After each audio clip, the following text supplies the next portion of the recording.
The reception.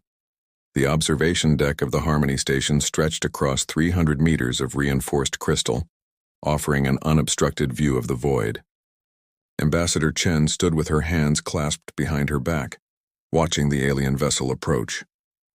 It was beautiful in a way that made her chest tighten, organic curves flowing like water frozen mid-splash, bioluminescent patterns pulsing along its hull in colors humanity had no names for.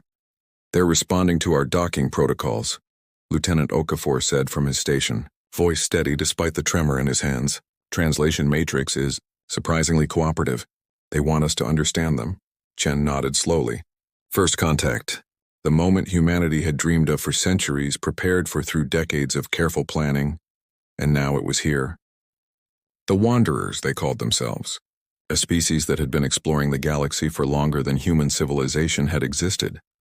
The docking procedure took 40 minutes. When the airlock finally opened, Chen felt the weight of 7 billion watching eyes, every broadcast network from Earth to the Mars colonies streaming this moment live. The first Wanderer to step through was tall, easily 3 meters, with 4 arms that moved in unsettling synchronization, and skin that shifted between silver and deep violet. "Ambassador Chen," it said, the translation coming through clear despite the alien's lack of a visible mouth. "I am Collector Vryn. We have traveled far to meet you." "Welcome to Harmony Station," Chen replied, her diplomatic training suppressing the awe that threatened to overwhelm her. "Humanity is honored by your arrival." The first day passed in a blur of introductions, cultural exchanges, and careful diplomacy. The Wanderers seemed genuinely curious about humanity, asking questions about art, music, mathematics.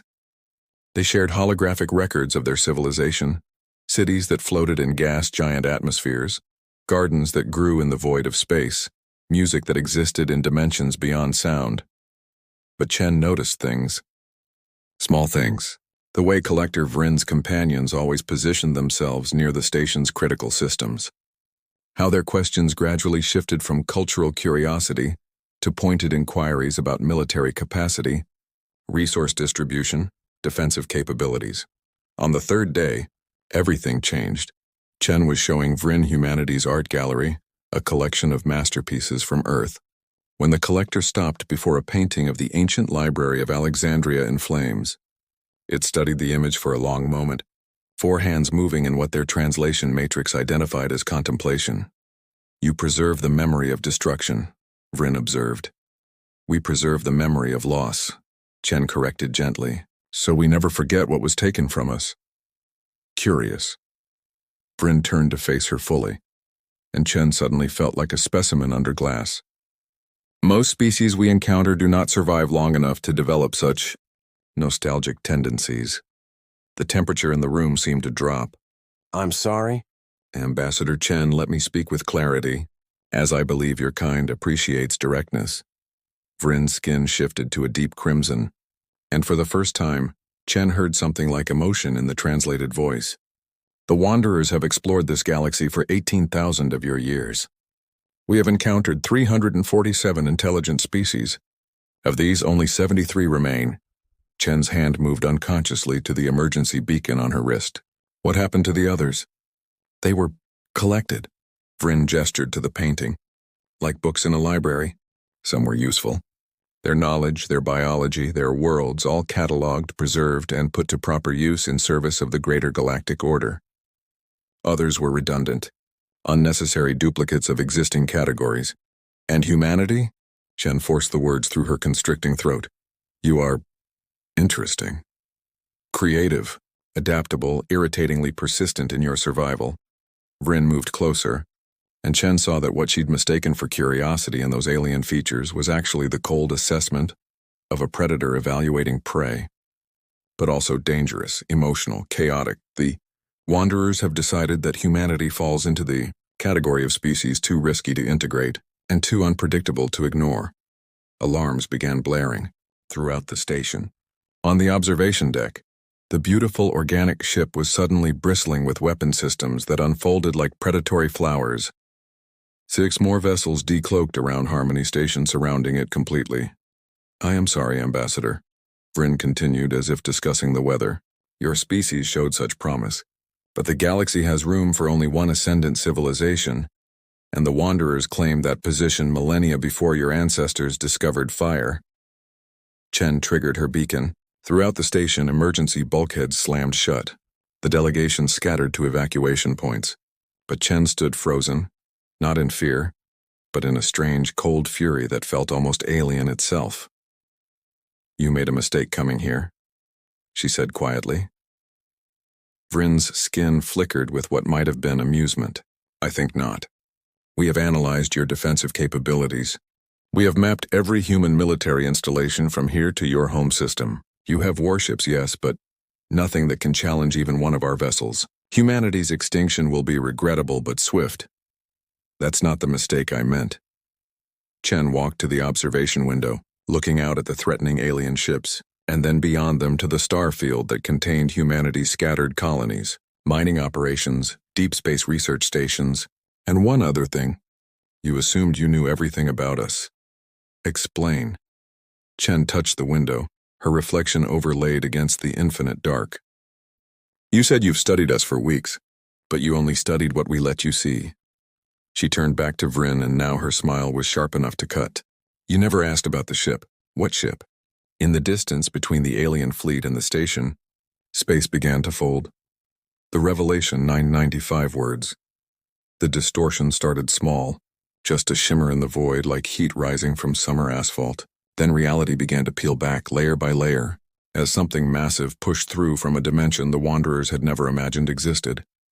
Collector Vrin's skin flashed through a rapid spectrum of colors, the alien equivalent of shock. "That is impossible. Our sensors detected nothing.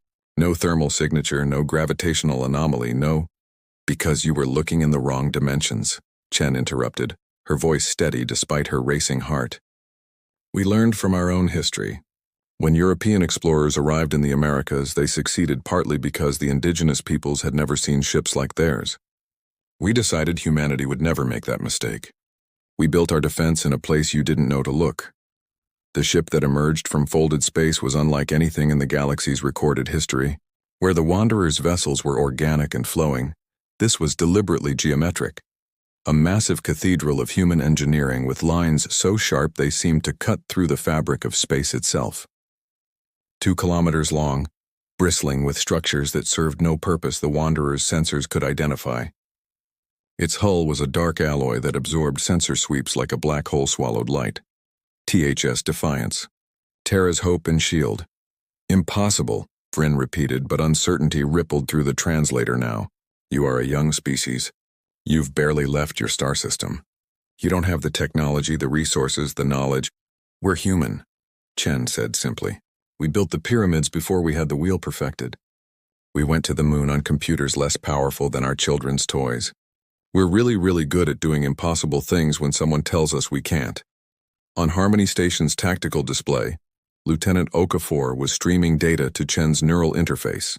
The Defiance had been built over 30 years in the shadow of Jupiter's moon Europa, using mining operations as cover, incorporating every breakthrough in theoretical physics that humanity had achieved in its desperate race to prepare for this exact moment.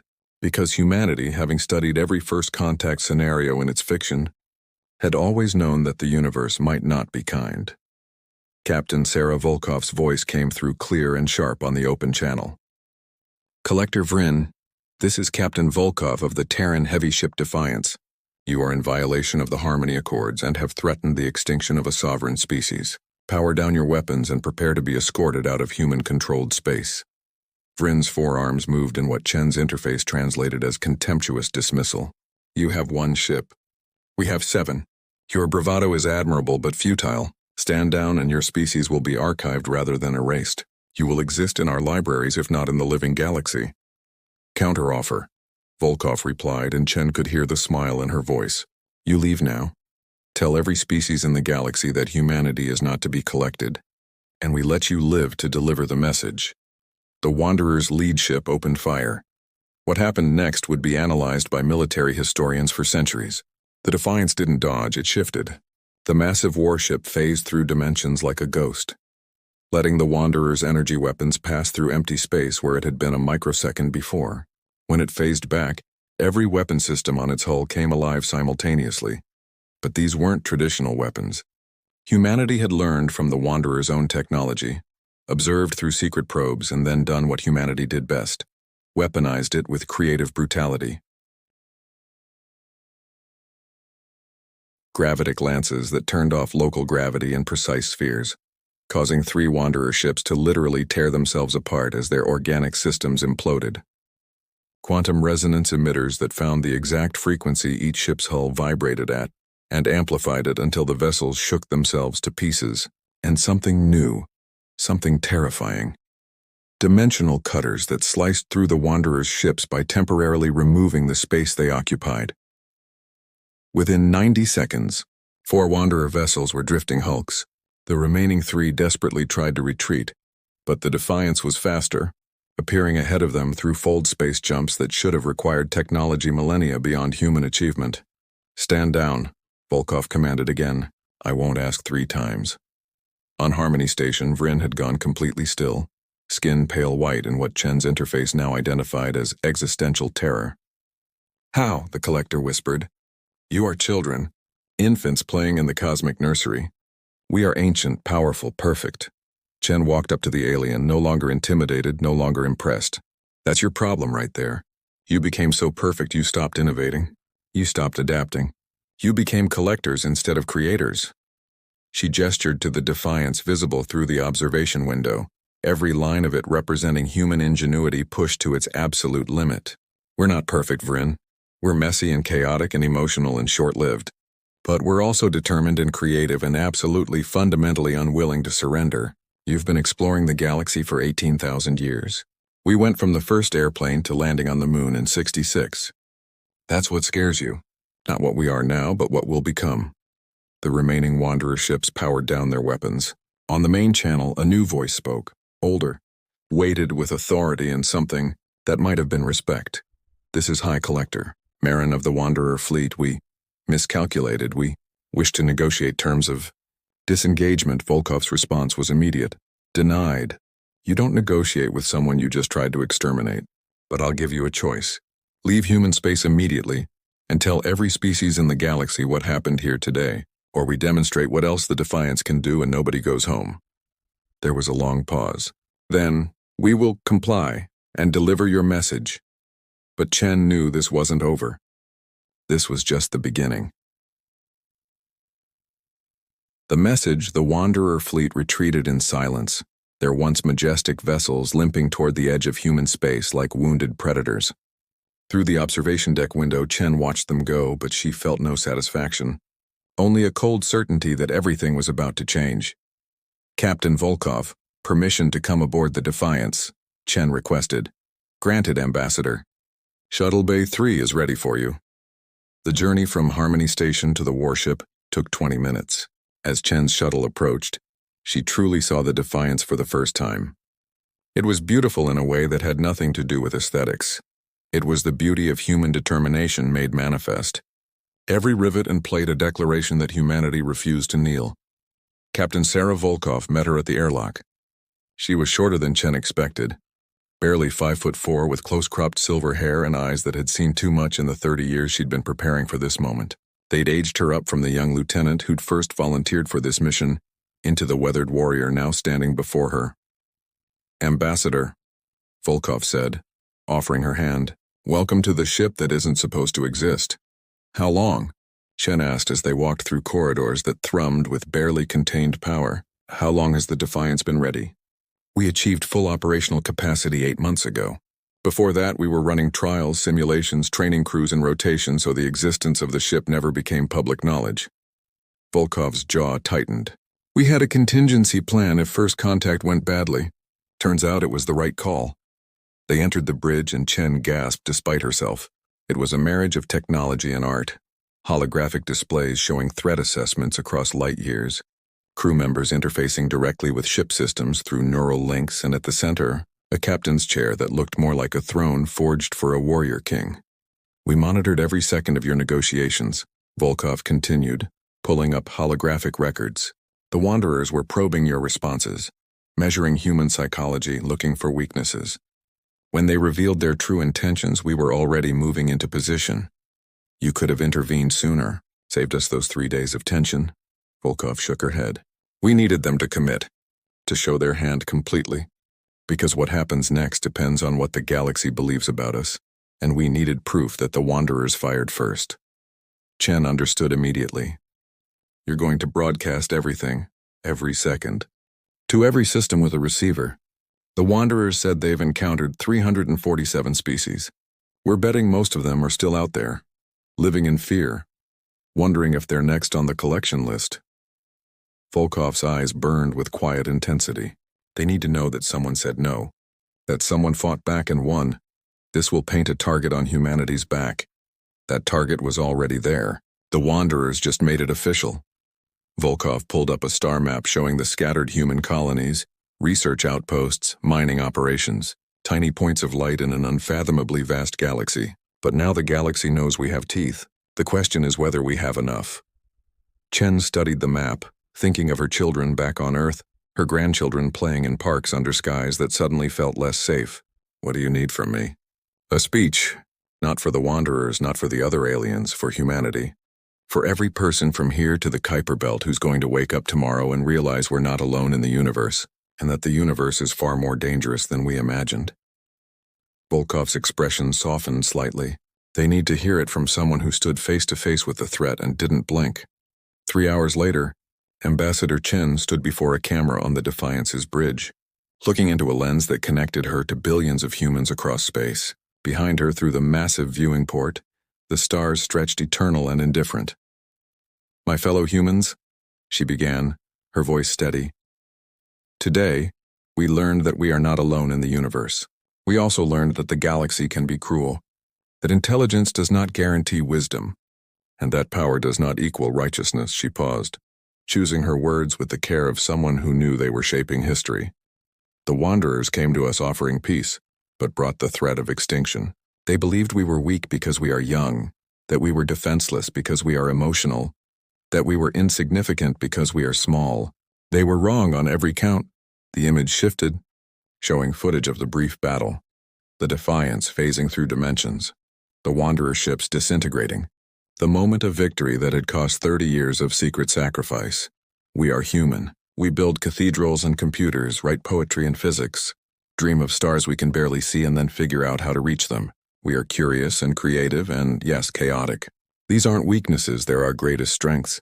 Chen's voice grew stronger, resonating with conviction. To any alien species watching this broadcast, humanity is not yours to collect, to catalog, or to exterminate. We claim our place in this galaxy not through conquest but through courage, not through perfection but through persistence. We will explore, we will learn, we will reach out our hands in friendship, but we will never, ever kneel. She took a breath, looking directly into the camera. The Wanderers asked what humanity offers the galaxy. Here's my answer. We offer hope.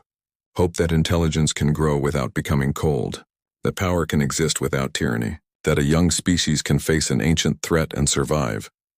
Behind her, the Defiance began moving, its massive engines igniting with purpose. The age of humanity's innocence is over, but the age of humanity's potential has just begun. As the broadcast ended, Captain Volkov stood beside her, both women staring out at the infinite cosmos that suddenly felt both more dangerous and more wondrous than ever before. So what happens now? Chen asked quietly.